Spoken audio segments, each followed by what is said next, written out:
Salut tout le monde et bienvenue sur notre chaîne. Aujourd'hui, on va s'attaquer à une question qui intrigue de plus en plus de gens. Comment fabrique-t-on une intelligence artificielle?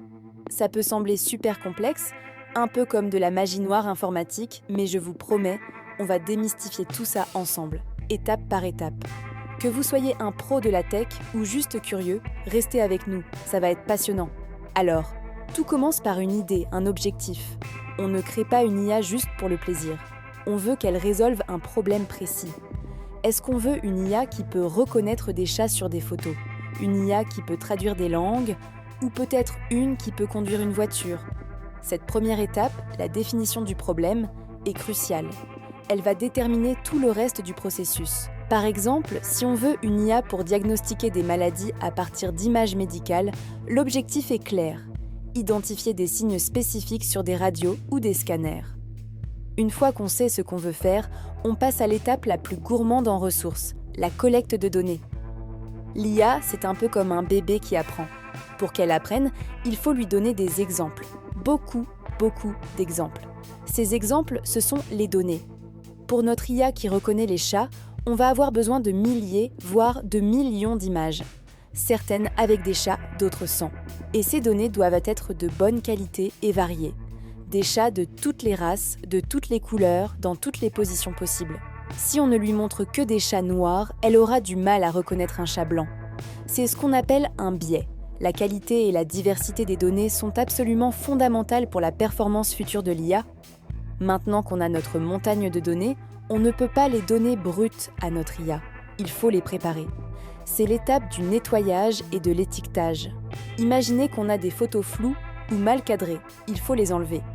Ensuite, et c'est la partie la plus fastidieuse, il faut étiqueter chaque donnée.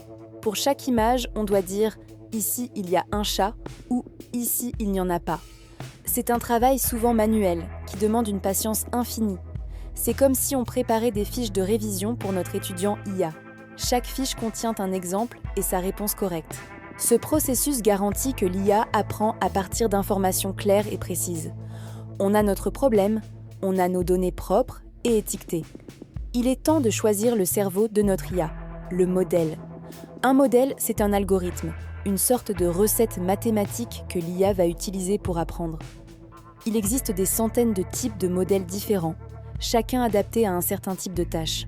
Pour la reconnaissance d'images, on utilise souvent ce qu'on appelle des réseaux de neurones convolutifs. Pour la traduction, on va plutôt se tourner vers des transformeurs. Le choix du modèle est un peu comme choisir le bon outil pour un travail. On ne va pas utiliser un marteau pour visser une vis. Les chercheurs et les ingénieurs passent beaucoup de temps à concevoir et à améliorer ces modèles pour qu'ils soient de plus en plus performants. Maintenant, le moment magique, l'entraînement. C'est là que l'IA apprend réellement. On prend notre modèle et on lui donne toutes les données qu'on a préparées. Le modèle va essayer de faire des prédictions. Au début, il va se tromper tout le temps. Il va dire qu'il y a un chat sur une photo de chien, par exemple, mais à chaque erreur, on le corrige. L'algorithme ajuste alors ses paramètres internes, un peu comme si on réglait des millions de petits boutons, pour essayer de faire mieux la prochaine fois. On répète ce processus des milliers de fois. L'IA s'améliore progressivement, elle affine sa compréhension jusqu'à ce qu'elle devienne très douée pour sa tâche. Cet entraînement peut prendre des heures, des jours, voire des semaines, et nécessite des ordinateurs très puissants. Une fois que notre modèle est entraîné, on doit vérifier s'il est vraiment bon. C'est l'étape de l'évaluation. On lui donne un nouvel ensemble de données qu'il n'a jamais vu pendant son entraînement. C'est un peu comme un examen final. On regarde son taux de réussite. Est-ce qu'il reconnaît correctement les chats sur ses nouvelles photos? Si le score est bon, super. S'il n'est pas assez bon, on retourne en arrière. Peut-être qu'il faut plus de données, peut-être que le modèle n'est pas le bon. On entre alors dans une phase d'ajustement, qu'on appelle l'optimisation. On va tuner les hyperparamètres, qui sont les réglages généraux du modèle, pour essayer de presser chaque goutte de performance. C'est un cycle. On entraîne, on évalue, on ajuste, et on recommence jusqu'à ce qu'on soit satisfait du résultat. Félicitations! Notre IA est prête. Mais elle ne sert à rien si elle reste sur l'ordinateur de l'ingénieur. Il faut maintenant la déployer, la mettre en production. Ça veut dire l'intégrer dans une application, un site web ou un appareil. Par exemple, l'IA de reconnaissance faciale qui déverrouille votre téléphone, ou l'algorithme qui vous recommande des vidéos ici même sur YouTube. Cette étape de déploiement implique aussi de s'assurer que l'IA peut répondre rapidement et gérer un grand nombre d'utilisateurs en même temps. C'est tout un défi technique. Et ce n'est pas fini. Une fois déployée, une IA a besoin d'être surveillée et maintenue. Le monde change, les données changent. Si de nouvelles races de chats apparaissent, notre IA risque de ne pas les reconnaître. Il faut donc la surveiller en permanence pour s'assurer qu'elle continue de bien fonctionner. Et de temps en temps, il faut la réentraîner avec de nouvelles données plus récentes pour qu'elle reste à jour.